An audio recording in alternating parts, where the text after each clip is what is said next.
מזמינה אתכם לעשות איתי לחמניות דבש מתוקות יחד עם הפרשת חלה. אז אנחנו מתחילים. הם חצי קילו קמח לבן, חצי קילו קמח קוסמין שאנחנו תכף ננפה, 2 כפות שמרים מלאות, שמן קנולה 2 כפות, שמן זית גם 2 כפות, 450 מיליליטר מים, 3/4 כוס דבש, שהלחמניות כמובן ייצור רכות וטעימות, רבע כפית מלח וביצה אחת. מתחילה לנפות את הקמח, יש פה חצי קילו קמח לבן וחצי קילו קמח קוסמין. חשוב מאוד לנפות את הקמח, שלא יהיו חרקים או מזיקים למיניהם. קילו קמח שיש לי, חצי קילו קוסמין וחצי קילו קמח לבן, ואני מתחילה בתפילה לפני הפרשת החלה. יהי רצון מלפניך אדוני אלוהינו ואלוהי אבותינו, שבזכות מצווה זו, בזכות הפרשת התרומה, יתוקן עוון חווה עם כל חי, שסבבה מיתתו של האדם הראשון, שהוא עיסתו של עולם, ובזכות מצווה זו תבטל המוות מן העולם, ותמחה דמעה מעל כל פנים, ותשלח ברכה ביתנו, אמן כן יהי רצון. וכן יהי רצון לפניך שתברך עיסותינו, כמו שלחת ברכה בעיסות אמותינו, שרה, רבקה, רחל ולאה, ויקוים בנו הפסוק, ראשית הריסותכם תיתנו לכהן, להניח ברכה על ביתך, אמן כן יהי רצון, אמן. על הקמח 2 כפות מלאות שמרים,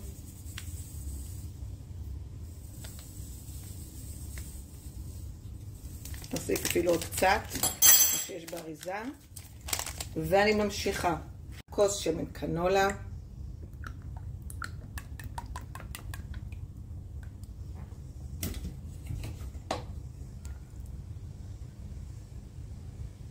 זית,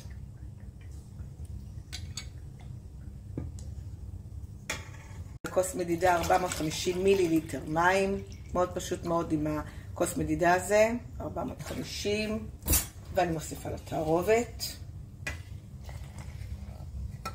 3/4 כוס דבש. בצק להיות רך ונעים, ממש רך וטעים, ממש כמו עוגה. אקח את שאריות הדבש, אני אוציא אותם,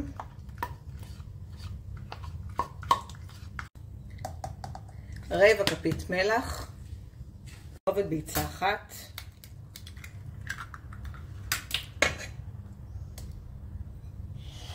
כעת אנחנו מערבבים את כל החומרים יחדיו.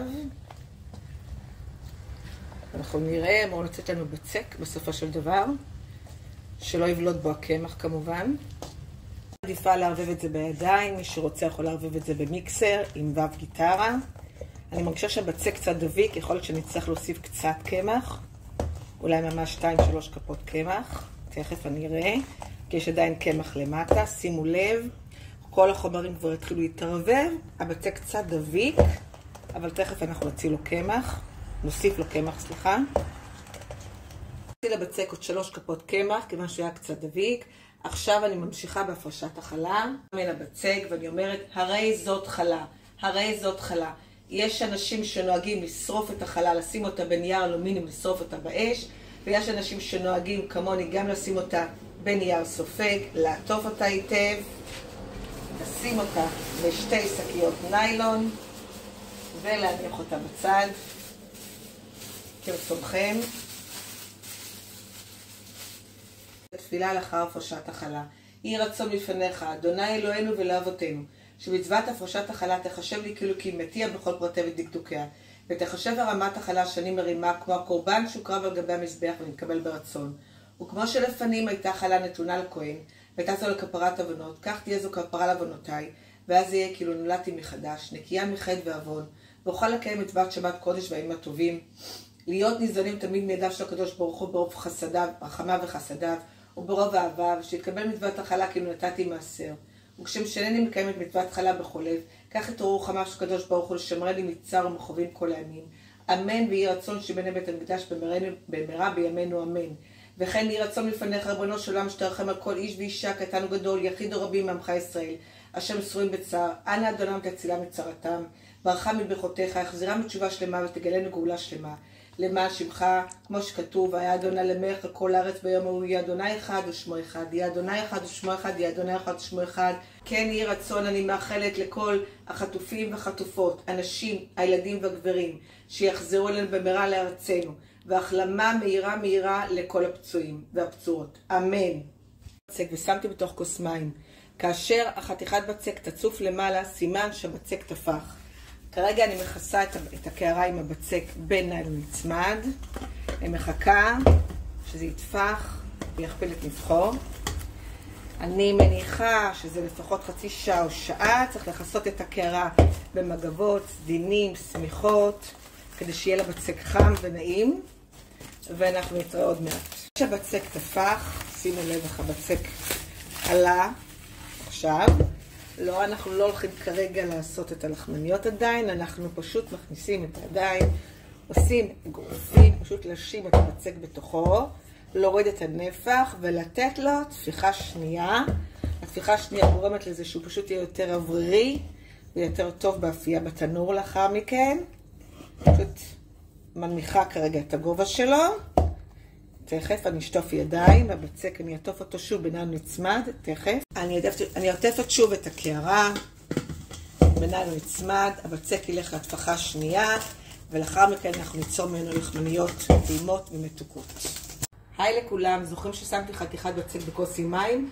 אמרתי לכם שכאשר חתיכת הבצק תצוף במים, סימן שבצק תפח. ועכשיו, הנה הבצק תפח, שוב, שימו לב כמה הוא תפח, ממש עבר מעל הקערה, תפיחה שנייה, זה אומר שהבצק כבר מוכן להכנת הלחמניות. אני מורידה את הניילון נצמד, בזהירות, ואני לוקחת לפני כן, אני לוקחת עדיף משטח סיליקון, ממש משטח נוח, אפשר לקנות אותו בעיקר בחנויות שעוסקות בדברי מטבח, מפזרת מעט קמח, לוקחת, שימו לב, אמרתי, הבצק קצת דביק, אבל לא נורא, הוא יסתדר, אם צריך נוסיף לו קמח, ואני יוצרת עיגולים, אני לוקחת ואני יוצרת עיגול, ועוד עיגול,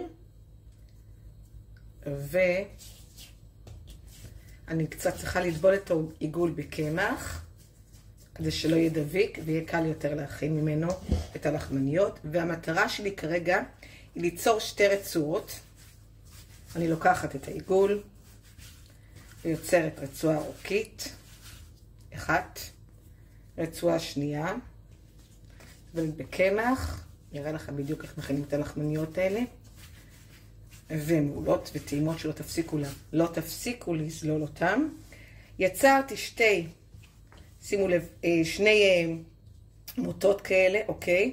שני חתיכות בצק מעורך, בצורת מוטות, מקלות, איך שתקראו לזה. אני מחברת את הקצוות שלהם, פשוט מחברת בצורה כזאת, אפילו מסלסלת קצת את הקצוות, ומתחילה לקלוע כמו שאני קולעת צמה, אבל משתי מקלות, אוקיי?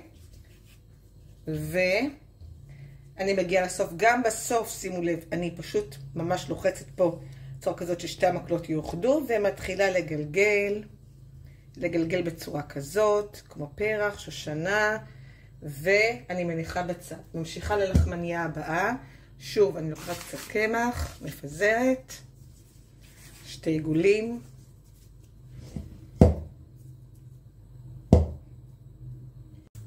אני לוקחת ומשטחת את העיגול אחד, אני משטחת למוט אורכי, מקל אורכי, אוקיי?